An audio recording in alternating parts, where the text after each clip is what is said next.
Hinihimok ng mga tindero ng Divisoria ang ombudsman na aksyonan na ang reklamong katiwalian na isinampa kay former Manila City Mayor at ngayon ay mayoral candidate Isko Moreno. Ayon sa grupong Divisoria Vendors Against Former Manila Mayor Isko Moreno, 3 taon na ang lumipas ng maihain ng reklamo ukol sa umano'y iligal na pagbebenta ng dating alkalde sa Divisoria Public Market. Kasama rin sa inirereklamo ay ang bise niya noon na si Hani Lacuna, 2 konsehal at 2 opisyal ng munisipyo.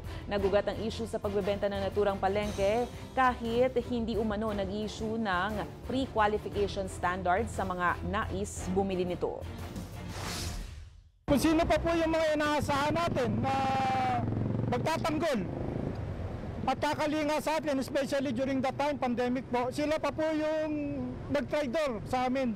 Magalang na pagpapaalala sa ating kagalang-galang na ombudsman na baka naman po pwedeng bilis-bilisan po, hindi sa ano pa man, ito po ay wala pong politika ang CCW.